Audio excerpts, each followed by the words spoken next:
श्री कैलाश चौधरी जी,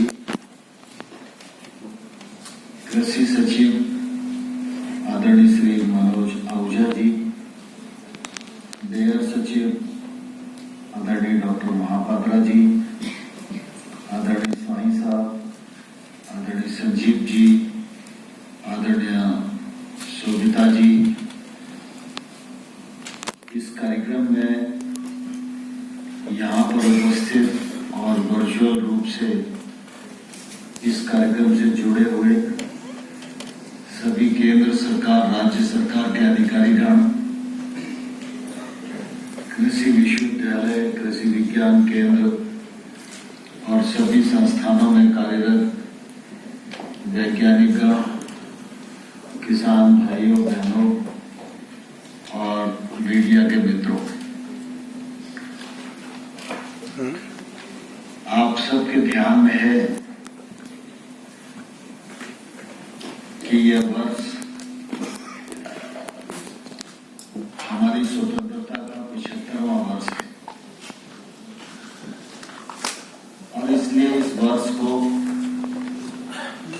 आजादी के अमृत महोत्सव के रूप में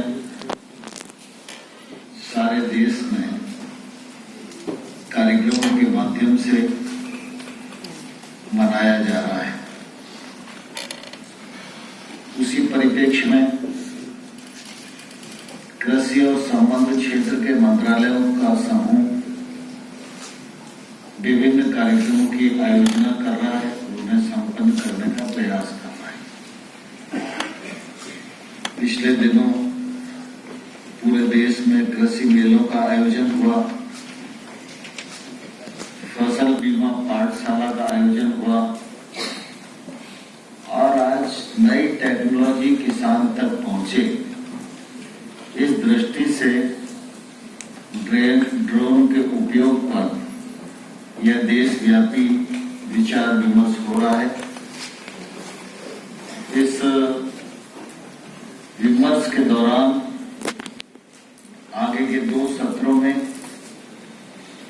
ड्रोन का उपयोग, चुनौतियां, मुद्दे, कठिनाइयां, ऐसे सभी विषयों पर विचार विमर्श होगा और जो निष्कर्ष आएंगे उन निष्कर्षों पर कृषि मंत्रालय, नागरिक उड्डयन मंत्रालय, डेयर, सभी लोग मिलकर विचार करके उन कठिनाइयों को दूर करने का प्रयत्न करेंगे, जिससे कि हमारा यह अभियान बहुत तेजी के साथ आगे बढ़ सके। आजादी के इस अमृत महोत्सव के अवसर पर इस कार्यक्रम में आप सबकी उपस्थिति का मैं मंत्रालय की ओर से बहुत बहुत स्वागत करता हूं, बहुत बहुत अभिनंदन करता हूं। कृषि हमारे देश का मुख्य व्यवसाय है। कृषि व्यवसाय भी है, आजीविका भी है और लगभग आधी से अधिक आबादी कृषि पर आजीविका और रोजगार के लिए भी निर्भर करती है। समय के साथ बदलाव की आवश्यकता रहती है और हम सब सौभाग्यशाली हैं कि भारत की संस्कृति ने प्रगति के लिए बदलाव पर विचार विमर्श और उसको अपनाने की प्रक्रिया प्राचीन काल से ही बनाकर रखी है। कृषि का क्षेत्र हम सब के लिए इसलिए भी महत्वपूर्ण है कि यह क्षेत्र अगर मजबूत होगा तो किसी भी प्रतिकूल परिस्थितियों में कृषि हमारे भोजन के उपयोग की वस्तुएं तो हमें उपलब्ध कराएगी ही, लेकिन कृषि की अर्थव्यवस्था प्रतिकूल परिस्थिति में भी हम सब लोगों को खड़े रहने का सामर्थ्य प्रदान करेगी। कोविड के कालखंड में भी हम सब ने महसूस किया, सारी दुनिया का पहिया थम गया था, लेकिन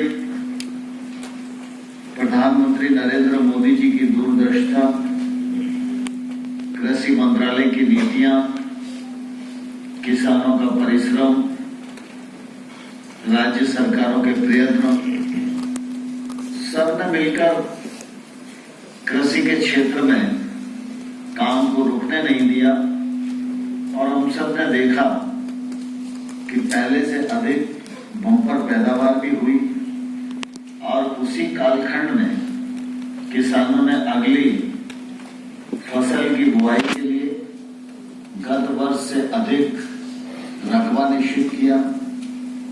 कोविड के कालखंड में ही 2 करोड़ से अधिक लोगों को केसीसी प्रदान की गई। कोविड के कालखंड में ही पीएम किसान योजना के अंतर्गत किसानों को राशि उपलब्ध कराई गई। कोविड के कालखंड में ही और अनेक योजनाओं के माध्यम से जो किसान तक लाभ पहुंचना चाहिए वो सरकारों ने पहुंचाने का प्रयत्न किया और किसान ने उसका भली प्रकार से उपयोग किया। उसी का परिणाम है कि आज हम कृषि की दृष्टि से अच्छी स्थिति में हैं। खाद्यान्न हो, बागवानी हो, दूध उत्पादन हो, अन्य संबंधित उत्पाद हो, सब में हम पूरी दुनिया में एक बहुत अच्छी स्थिति में खड़े हुए। जैसे जैसे समय आगे चल रहा है वैसे वैसे कृषि के क्षेत्र में भी नई तकनीक के समर्थन की आवश्यकता है, नए निवेश की आवश्यकता है। खेती के क्षेत्र में नई पीढ़ी रुके, आकर्षित हो, गांव में रोजगार के साधन की उपलब्धता हो, इन सब विषयों को ध्यान में रखते हुए इस क्षेत्र में काम करने की जरूरत आज महसूस की जा रही है। और इसीलिए टेक्नोलॉजी सिंचाई में आए तो माइक्रो इरिगेशन, उसका सरकार समर्थन कर रही है, किसानों को सहायता दे रही है। नए बीजों का आविष्कार हो, वर्षा आधारित खेती में अच्छा उत्पादन और उत्पादकता मिल सके। जलवायु परिवर्तन के इस दौर में किस प्रकार के बीजों की आवश्यकता है, इसके लिए हमारे वैज्ञानिक निरंतर अनुसंधान कर रहे हैं और ऐसी किस्मों को किसान के सामने रख रहे हैं जिससे कि किसान दिनों दिन प्रगति के रास्ते पर निरंतर बढ़ता रहे। उसी श्रृंखला में जहां एक और प्रधानमंत्री जी ने आत्मनिर्भर पैकेज के अंतर्गत 1 लाख करोड़ रुपए का निवेश ग्रामीण क्षेत्र में जाए, इसलिए इंफ्रास्ट्रक्चर फंड इजाद किया। और सिर्फ इंफ्रास्ट्रक्चर के लिए नहीं, पशुपालन को बढ़ावा देने के लिए 15,000 करोड़ रुपया, मछली पालन को बढ़ावा देने के लिए 20,000 करोड़ रुपया, छोटी फूड प्रोसेसिंग यूनिट के लिए 10,000 करोड़ रुपया, हर्बल खेती के लिए 4,000 करोड़ रुपया, मधुमक्खी पालन को प्रोत्साहित करने के लिए 500 करोड़ रुपया। कुल मिला के कृषि के क्षेत्र को मदद करने की दृष्टि से 1.5 लाख करोड़ रुपए का ये फंड प्रावधान किया गया है और इस फंड का उपयोग तेजी के साथ हो रहा है। उसी क्रम में ड्रोन टेक्नोलॉजी है।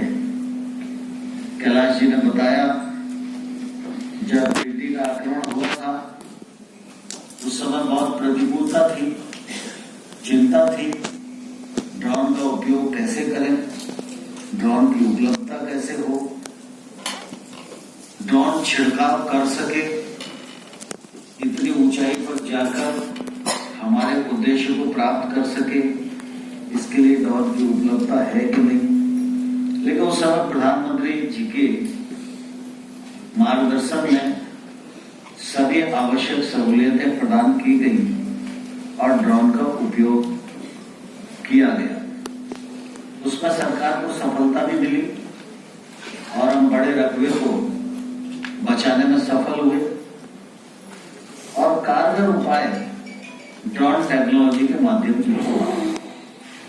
आज हम सबके लिए प्रसन्नता की बात है, भारत सरकार ने मोदी जी के नेतृत्व में ड्रोन पॉलिसी घोषित कर दी है।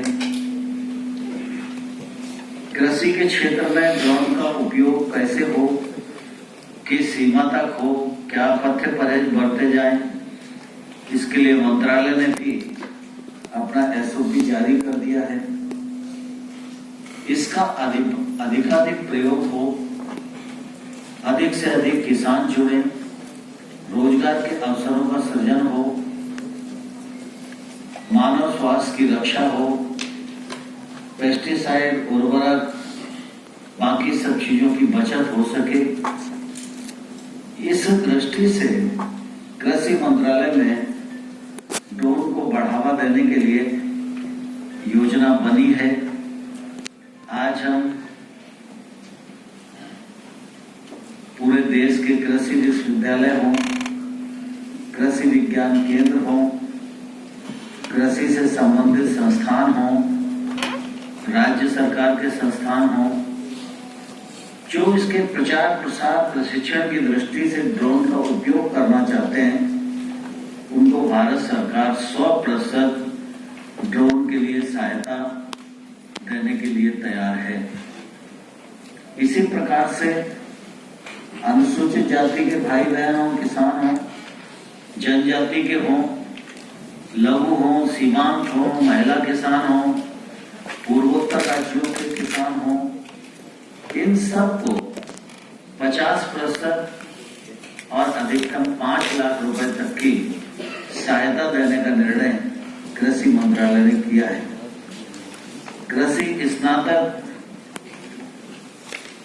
अगर इस क्षेत्र में आना चाहते हैं और इस दायित्व का निर्वाह करके अपनी आजीविका शुरू करना चाहते हैं, तो उनको भी 50% तक अनुदान देने का निर्णय सरकार ने किया है।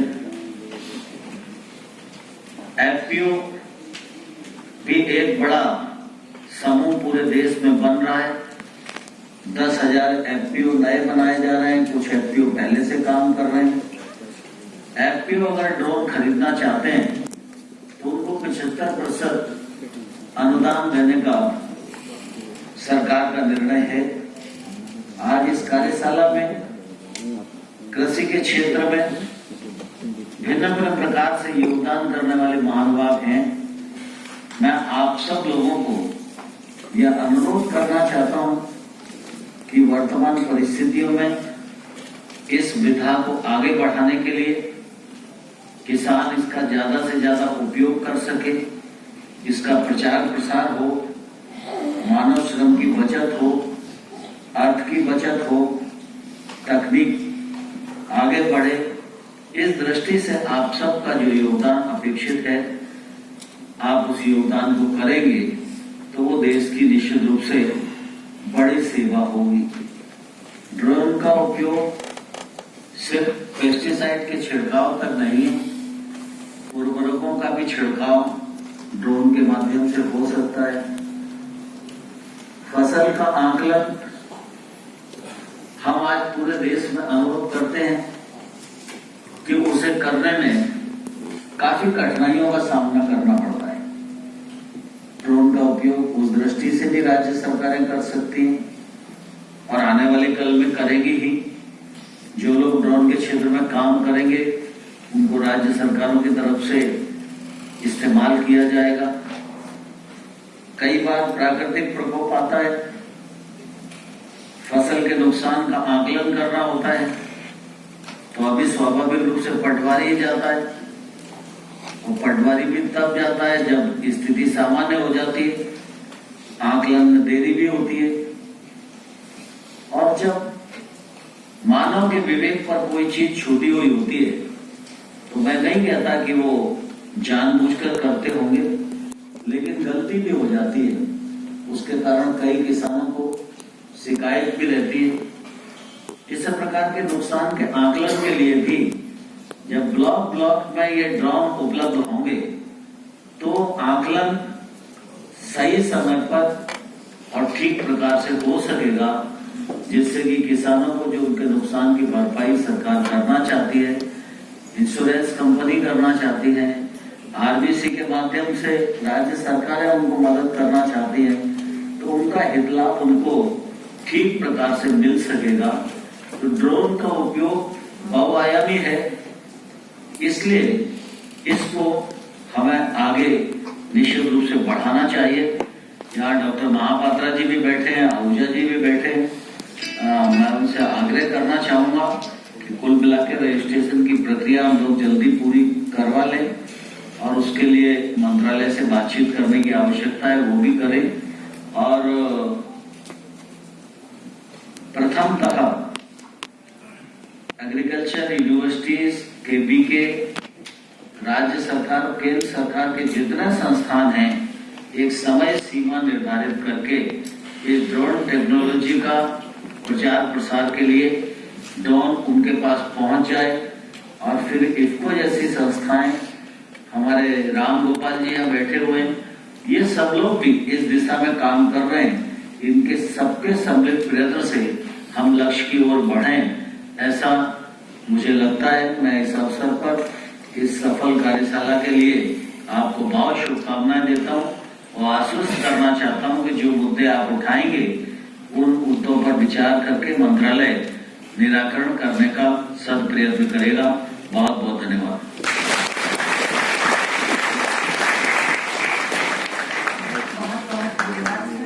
प्रेरणादायी संबोधन के लिए हमें यकीन है कि हम आपके मार्गदर्शन के तहत जरूर आगे बढ़ेंगे और मंत्रालय बहुत सारे अन्य कार्य भी करेगा। अब मैं